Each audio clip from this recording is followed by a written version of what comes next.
going on? Welcome back to the channel. So today what I'm doing is working on my trailer. I want to get this whole thing rewired and redecked. Trailers are that weird spot where you pay a lot of money for them, but they're built very, very cheaply. So some of the wiring that I had to deal with is, this is the wiring that was under the trailer, and I was having this issue where my brakes would, pretty much every time I went down a hill, it'd say disconnected and I'd have no trailer brakes. So I kind of resolved the issue for a little bit and then it came back, and it's just kind of like this gremlin that I've been having. The wiring that they're actually using on the trailer is very, very small gauge. I got a lot thicker gauge, and what I'm going to do is actually the lights and everything really doesn't matter about the gauge wire because all of them are LED, but the brakes, the electric brakes, really need a decent gauge wire just so the truck doesn't fault out. And I just want to have this thing fixed so the brakes work, I don't have any issues, because I do go across the country a lot to pick up cars, pick up this and that, and I don't like having issues when I'm going downhill and then I'm using my engine brake and my brakes on my truck a bunch to stop all that weight. So what I've already done, I was doing this video before and then I accidentally deleted all the footage on my camera, but I've already wired the plug for the truck. So most newer trucks have the little pinout on the actual plug face, so you could just look at that and then you can wire it very, very easily. If you have any issues, you can reference that and then back reference the wiring, because on this trailer the wiring was actually a lot different. I think electric brakes, they had it as red. So I was having all kinds of issues trying to troubleshoot this wiring. I finally got the brakes fixed, and then I went to get the Subaru. When I was coming back, the brakes stopped working again. I'm guessing it is the gauge wire issue. And also they have the brake controller, or the breakaway system, they had it wired incorrectly. So I've already started to rewire that, and I'm gonna just go from the front to the back, wiring everything. Also, what I'm gonna do is put everything in conduit, because this will make it a lot more, it won't get water ingress as much. I won't have to worry about water getting back. I'm also going to, instead of butt connecting everything, as you can see that it is done, they have butts and splices and all kinds of stuff going on. This was going to the electric breakaway system, and it's just, it's really shoddy. So what I'm going to end up doing is actually, for when you put wiring together in houses, they have these new connectors. I'm going to tin the end of the wiring, and then I'm just going to slip them in, and they're just kind of like an alligator clip, and they just hold the wiring really nice. I'm also using a bunch of junction boxes or blocks so I can get to the wiring in each section if I need to fix anything, if anything comes apart. I'm also going to redo the grounds on this thing because all the grounds were very shoddy. It looks like they pop riveted them, and a lot of them have broken off. It's just a lot of vibration on a trailer. I want to resolve all these issues. And the decking in Colorado, it's very dry. So the wood just really twists and warps and does all this crazy stuff. You can see how bad this is, how bent it is. It's twisted in like 3 different ways, and it's also really dried out. So something I found out that resolves that is actually, once I redeck this with wood, I'm going to coat it in engine oil. And I guess that pretty much eliminates, I'll do like 2 coats of it, and that eliminates all the need for worrying about the wood warping. And I'm probably gonna run a lot thicker bolts through it, because the bolts that are actually in this already is, where are they at? They're little tiny ones. So they have these little tiny ones, and what happens is the wood wants to pull up through those, and you can see in a bunch of different spots, especially when it starts to warp like that, it just really rips them out and pulls them up. So I'm gonna use 1/2-inch bolts with a washer, and it should eliminate that problem as well.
The trailer is all now wired up, and it did take a very, very long time to wire this.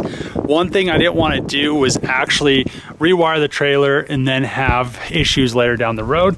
So I did end up putting a new plug on it, wired that all up. I also put a clamp right here, so it just keeps all this nice and tidy. Then down here, I rewired the brake controller. It was previously wired incorrectly.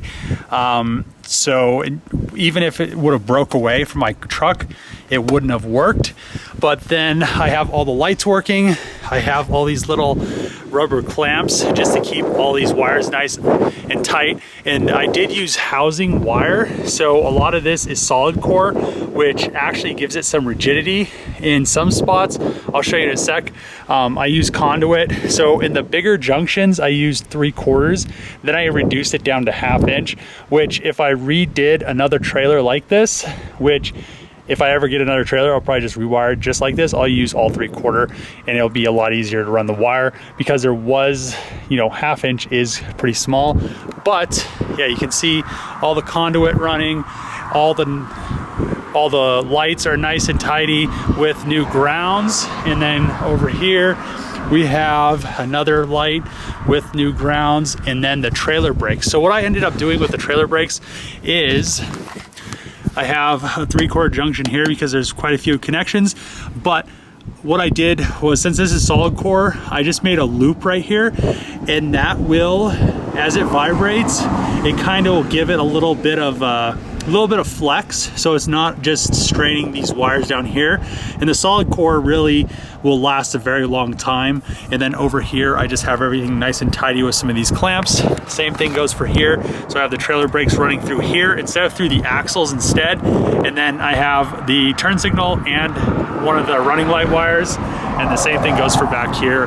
Same thing, just did a little roundy round, and then it gives it a little bit of, you know, vibration over time. It won't have any issues, and then I'm all good to go. So one thing that I will end up doing is filling all these holes in with silicone, just so it doesn't, you know, no bugs want to build nests in here, water doesn't get in here, and I don't have to worry. But now that this is done, I'm going to actually start pulling all the wood off of this. Actually, I'm going to clean up all the stuff from wiring the trailer, but after I'm done with cleaning all that stuff up, I'm going to pull all the wood off of this and then redeck it, so this thing is 100% ready, because I need this thing to take the charger over to the shop. The truck is now full of all the old decking.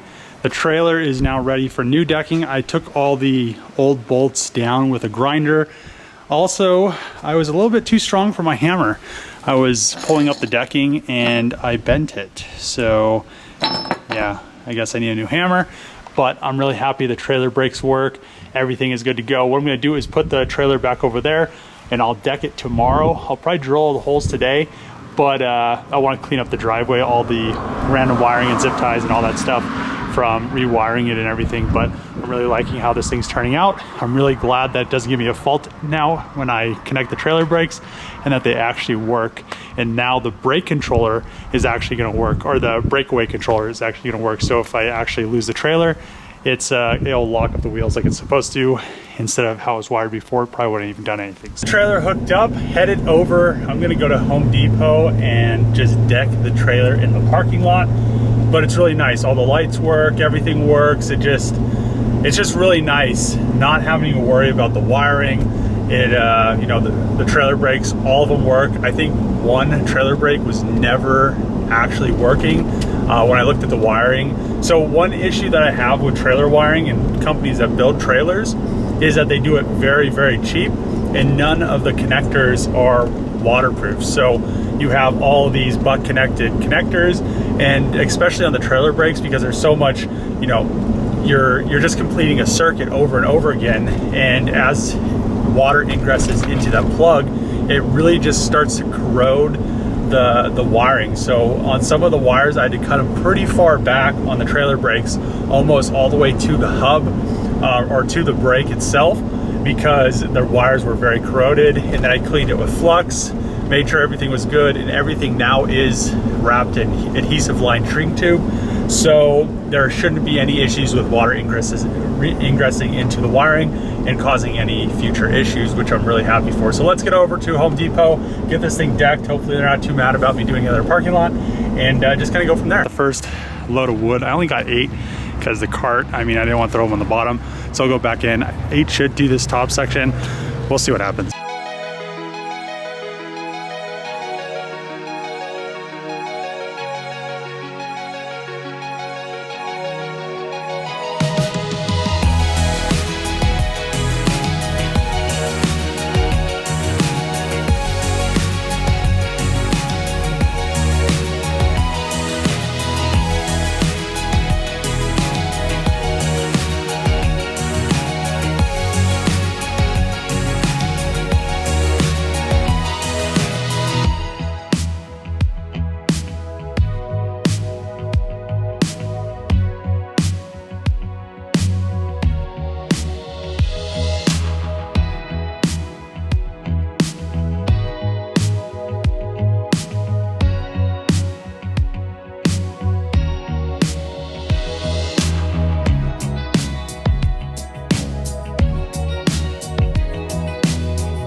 For the wood on it, you guys could see how bad it was, and it was all, I'm guessing these are 2x10s.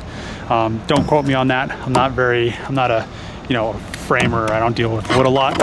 I build cars, but now I have the 2x12s, and then I have two 2x8s in the center to make this thing really tight, which before it just had wood everywhere, and then all the wood actually warped, which then I had cars falling through it and pieces were breaking off. So I just at that point that I wanted to redeck the trailer, have everything 100% good, rewire it so I didn't have to worry about the electric brakes anymore. And one subscriber actually said, I think a couple subscribers said, if I coat this thing in oil, which I'm gonna go do now, I haven't put any bolts in it. It's just held in pretty much by the friction, and then each end is kind of held in so it won't pop out. But I'm gonna coat this thing in engine oil, used engine oil, and supposedly after you do that, it will never ever warp, which will be really good because I really don't like having to deck these things. It does take a lot of work. Really the wiring was most of the work, but now that we're done, I'm gonna head home. Actually, I'm gonna head to the shop, squirt a bunch of oil on this, and then head home and be done with the trailer for right now. 2 coats of the engine oil, and the engine oil that I actually used was from the 13B. So now my trailer smells like a rotary as well. But yeah, it looks really, really nice, and it's really shiny right now until it soaks up all that oil into the pores of the wood, which will be really nice because then it won't actually absorb any more moisture, which I'm guessing it absorbing moisture and then drying out over time is what makes the wood warp. We'll see what happens. I still need to put some bolts in this thing. Right now, really all that's holding it is, it should be fine. It's pretty much stuffed 1.5 inches in that side, 1.5 inches from that side. So unless a piece of wood breaks, it really wouldn't pop up. I may actually leave it like this and see what happens. See if the wood floating is a lot easier on it than it actually being bolted down. But I'm really, really happy with the outcome of the trailer. It was a lot of work to rewire it and then redeck it. But now that it's done, I shouldn't have any more issues for quite some time. So I need to actually take my friend's Pathfinder over the junkyard, as well as I need to take the charger over to, I'm gonna be doing some stuff to the charger at a body shop, just because I don't have all the tools that I need to do all the stuff that I wanna do, and I want it to be done properly. So I was trying to have the guy that did the Hellcat help me out, but he's been really busy with hail and he's had a bunch of stuff going on recently. So one of the guys that me and Trevor know, I'm gonna have him help me with it, and then hopefully by the end of next week I could have it in high build primer, which will be very nice, because once it's in high build I can get the wet sand it and then get the roof mold made so I can make the roof skin. Once I have that mold made, I can go to painting the car, which I'm going to be very excited about. But I'm going to end the video here. If you like these videos, make sure to click the subscribe button, thumbs up, comment below. See you guys next time.